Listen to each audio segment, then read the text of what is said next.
गोमिया विधानसभा में एक भी सरकारी डिग्री कॉलेज नहीं था। हम 2.5 वर्षों के कार्यकाल में गोमिया प्रखंड में डिग्री कॉलेज देने का काम किया और आज चालू स्थिति में। बाहरी भीतरी का बात किया जा रहा है, उन लोगों का कहना है कि आप बाहरी हैं यहाँ। हाँ, तो जनता जानता है कौन बाहरी है सर, तो जनता जानता है कौन बाहरी है। जीवन भर यहाँ अपने गांव को झांकने नहीं गए, वो जाके रांची में रहे। आज भी उनका चुनावी हल्फनामा में रांची का एड्रेस है। मैं तो पेट्रोवार का हूँ, तो जनता जानता है कि कौन बाहरी है कौन भीतरी है। 2018 में मेरे साथ षड्यंत्र करके पुलिस प्रशासन को गुमराह करा के, पुलिस प्रशासन को गलत साक्ष्य दिखा करके हमारी सदस्यता ले लिया। तरह का षड्यंत्र, हमारा नामांकन में उन्होंने हमारा नामांकन रद्द कराने का सफल प्रयास किया। ये भी एक षड्यंत्र। आप पर ये आरोप लगता है आपने सारा जानकारी नहीं दी थी चुनाव आयोग को। क्या है, सबसे कारगर यही है काम, तो कहते हैं बार बार फर्जी डिग्री इसीलिए है। आज साबित उस बात को कर दिया। मैं 5 साल मजदूरी किया हूँ, पति पत्नी दोनों। हमको मजदूरी के रूप में एक भोट चाहिए और मैं विश्वास के साथ कह सकता हूँ कि 1.5 लाख पार इतिहास रचेगा गोमिया। दावे के साथ इतिहास रचेगा गोमिया। नमस्कार, जोहार। अभी मैं गोमिया विधानसभा क्षेत्र के पूर्व विधायक योगेंद्र प्रसाद जी के पास मौजूद हूँ और आज जिस तरह से पूरे झारखंड में विधानसभा चुनाव को लेकर सभी विधायक और मंत्री अपने अपने और पूर्व विधायक मंत्री सब अपने अपने क्षेत्र में घूम रहे हैं, वोट मांग रहे हैं अपने 5 साल के कार्यकाल, और जो नए प्रत्याशी हैं वो विकास करने को लेकर वोट मांग रहे हैं। आज जानेंगे कि गोमिया विधानसभा क्षेत्र में ये विधायक रहे, इनकी धर्मपत्नी भी विधायक रहीं, क्षेत्र में क्या विकास किए हैं और 2019 में चुनाव हारने के बाद क्षेत्र में क्या रोष है, किस तरह का विकास हुआ और इनकी सदस्यता की कई आरोप प्रत्यारोप भी इन पर लगी थी। सारा चीज़ जानने का प्रयास करते हैं। जोहार। जोहार, धन्यवाद। कैसा अभी चुनाव प्रचार चल रहा है? पूरा ताबड़तोड़ चल रहा है। ताबड़तोड़ चलता है। जनता हर जगह बुला रही है, हर जगह जहाँ पर भी, जिस गांव में भी, अगर सुदूरवर्ती क्षेत्र में भी है तो वहाँ जनता आमंत्रण दे रही है और पूरे खुशी का माहौल है। जनता के चेहरे में खुशहाली है कि भाई हमारे बीच में हमारे इंडिया गठबंधन के प्रत्याशी योगेंद्र प्रसाद बने। काली पूजा में पूरे गांव घूम रहे हैं। हाँ, काली पूजा में भी, लक्ष्मी पूजा में भी जनता का एक लगाव जो मेरा रहा है, 19 वर्षों का जो लगाव रहा है, ये रिश्ता अटूट रिश्ता बना है। लोकतंत्र से ऊपर उठ करके व्यक्तिगत रिश्ता बना है। 2019 के बाद आपने चुनाव हारा आपके उसके बाद क्षेत्र में विकास के एक तरफ से कहते हैं कि वर्तमान विधायक की जो कई योजनाएं लाए हैं और आप कुछ योजनाएं की वैसे जो आप क्षेत्र में जा रहे हैं, क्या आप कह रहे हैं कि जो क्या नहीं विकास हुआ है जो कि हम अगर जीत के आते हैं तो बेहतर करेंगे गोमिया को? अगर आप उनकी चुनावी एजेंडा को देखेंगे, चुनावी मुद्दा को देखेंगे 2019 का, शायद आपके पास नहीं है तो मैं दूंगा। अभी एक भी जो उनका चुनावी संकल्प था, एक भी संकल्प को पूरा उन्होंने नहीं किया। धरातल में कहीं उसको उतारने का कोई काम नहीं किए।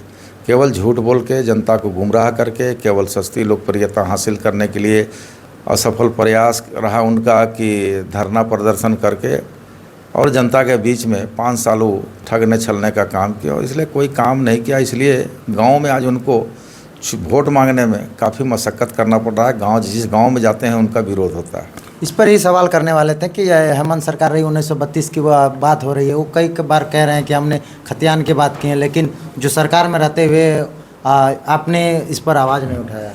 देखिए, शायद उनको हमने पहले भी कहा है कि संवैधानिक ज्ञान नहीं है, और संवैधानिक ज्ञान होता तो शायद इस तरह की बातें नहीं करते।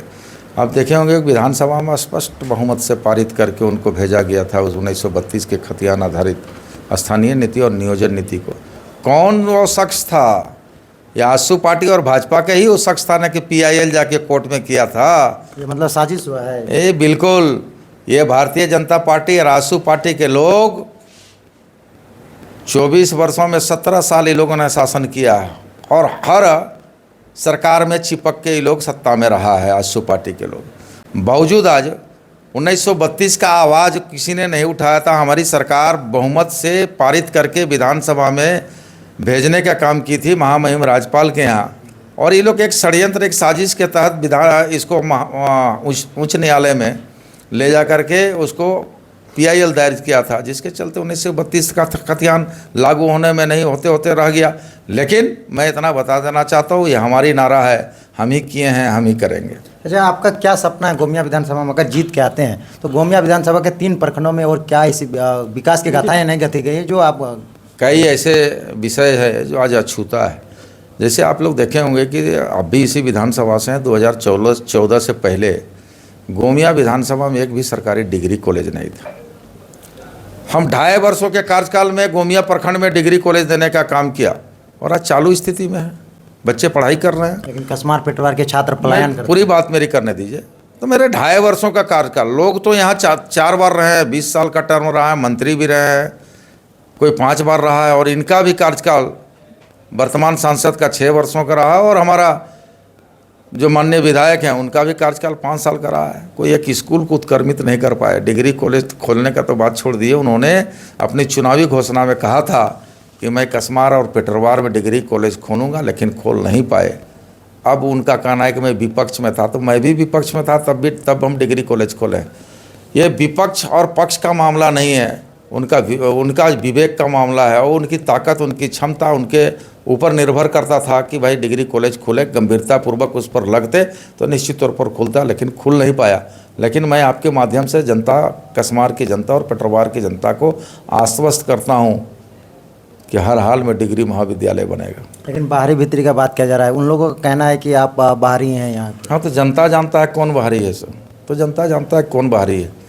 जीवन भर यहाँ अपने गांव को झांकने नहीं गए, वो जाके रांची में रहे। आज भी उनका चुनावी हल्फनामा में रांची का एड्रेस है, मैं तो पेटरवार का हूँ। तो जनता जानता है कि कौन बाहरी है कौन भीतरी है। अब उनको जनता को दिग्भ्रमित करके असफल प्रयास कर रहे हैं। जनता जान चुकी है उनका चेहरा को भी, उनकी चरित्र को भी, उनकी विचारधारा को भी। अब जनता उनके झांसे में नहीं आने वाली है। हार का डर अब उनके चेहरों पर, उनकी एक्टिविटी पर साफ दिखाई पड़ता है कि अब जमानत बचाने की स्थिति में उन नहीं है। लेकिन एक तीसरा मोर्चा भी उभर के आई है, नया पार्टी उभर के आई है, वो भी यहाँ से चुनाव लड़ने की तैयारी है। लोकसभा चुनाव में सबसे ज़्यादा उन्हीं का वोट आया था। देखिए, स्वागत है लोकतंत्र में कि सबको अपनी बात करने की आज़ादी है, सबको चुनाव लड़ने की आज़ादी है। यही तो बाबा साहब संविधान ने हमको दिया है ये अधिकार। तो लोकतंत्र है, सबको चुनाव लड़ने का अधिकार है, सबको बोलने का अधिकार है। निर्णय तो जनता को करना है ना। आज 2019 में जब चुनाव खत्म हुआ, उसके बाद से कोई नेता नज़र नहीं आते थे क्षेत्र में। किसी के सुख दुख में कोई खड़ा नहीं रहता था, किसी की सेवा करने के लिए घबराता था। लोग इधर से उधर भागते थे, नेता को खोजता था, नहीं मिलता था। अभी देखिए, नॉमिनेशन कराया था 22 लोग, अभी भले उनकी नामांकन रद्द हो गया, अभी भी 12 लोग बचे हुए हैं। तो जनता बहुत आकलन मूल्यांकन करती है, देख रही है, बड़ी नज़दीक से लोकतंत्र को अब समझ चुकी है। और जितनी शालीनता और जितनी सरलता से हम राजनीति किए हैं, जनता इस बात को मूल्यांकन कर चुकी है कि हमको करना क्या है। क्षेत्र में जाते हैं तो किस तरह की बातें आती है आपको लेकर? क्षेत्र में जाते तो यही है कि भाई हम लोग ठगे गए। 5 साल हम लोग विकास के नाम पर वोट दिए थे विधायक जी को, लेकिन हम लोग को ठगने का काम किए हैं, झूठ बोलकर हमसे वोट लिए, कोई काम नहीं किए हैं। और क्षेत्र आज 20 साल गोमिया विधानसभा पीछे चला गया। आज जनता का इस बात का अफसोस है। मैया सम्मान योजना कितना कारगर साबित होगा महिलाओं में? 24 कैरेट। वही विधवा या फिर जो भी विकलांग है, उन लोगों का भी पेंशन रुका हुआ है। उन लोग का थोड़ा आक्रोशित है कि हम लोग का पेमेंट नहीं मिल रहा है। महिलाओं को तो मिल रहा है, लेकिन बूढ़े बुजुर्गों को शायद हम आपको बता देना चाहते हैं कि शायद बूढ़े बुजुर्ग नहीं जानते हैं। 2 कैटेगरीज है, एक राज्य सरकार का वृद्धा पेंशन विधवा पेंशन है, और एक केंद्र सरकार का है। तो जो केंद्र सरकार का वह रुका हुआ है, जो राज्य सरकार के कोटे से है, वो सबको अपडेट है, सबको लगातार निरंतर प्रत्येक महीना मिलते जा रहा है। जो केंद्र सरकार का है कोटा में, वो कोट शायद 3-4-5 महीना से लोगों को नहीं मिला है। तो ये केंद्र सरकार को रुका हुआ है। केंद्र सरकार तो जानते हैं केवल जुमला बोलता है। लोग 2014 से आज तक जुमले ही बोलते आया। अभी गोगो दीदी योजना लेके आया, बताओ ना, तो उसमें आधार कार्ड का कोई नंबर, ना बैंक खाता का कोई नंबर, फॉर्म बंटवाया जा रहा है। जब जनता विरोध किया तो गोगो योजना को बंद करके, गोगो दीदी योजना बंद करके, अब उसको भाषणों में, अपने वक्तव्य में भी नहीं बोलने लगा। अब पर भी कई आरोप प्रत्यारोप लगता है, सजेशन चली गई, इस पर क्या कहेंगे? षड्यंत्र किया गया था उनका। देखिए, षड्यंत्रकारी लोग हैं। ये आजसू पार्टी के लोग षड्यंत्रकारी हैं। षड्यंत्र का उनका उदाहरण मैं दे रहा हूँ, आप भी इसी जगह के हैं। 2018 में मेरे साथ षड्यंत्र करके पुलिस प्रशासन को गुमराह करा के, पुलिस प्रशासन को गलत साक्ष्य दिखा करके हमारी सदस्यता ले लिया। ठीक उसी के 1 महीना के बाद अमित महतो की सदस्यता ले लिया। फिर ठीक उसी के 3 महीना बाद ममता देवी का सदस्यता ले लिया। और ये लोग षड्यंत्रकारी लोग को आप इतना देखिए, जब ये विधायक बन गए, तब से सबसे पहले आपको स्मरण करा देना चाहते हैं कि 2019 के चुनाव में ये विधायक जी वर्तमान विधायक यहाँ के अपने ससुराल के सामने जनता का संपत्ति लेने के लिए गाड़ी में पत्थर फेंकवाते हैं, अपने लोगों से गाड़ी का शीशा टूटता है, वो भी एक षड्यंत्र का पार्ट था।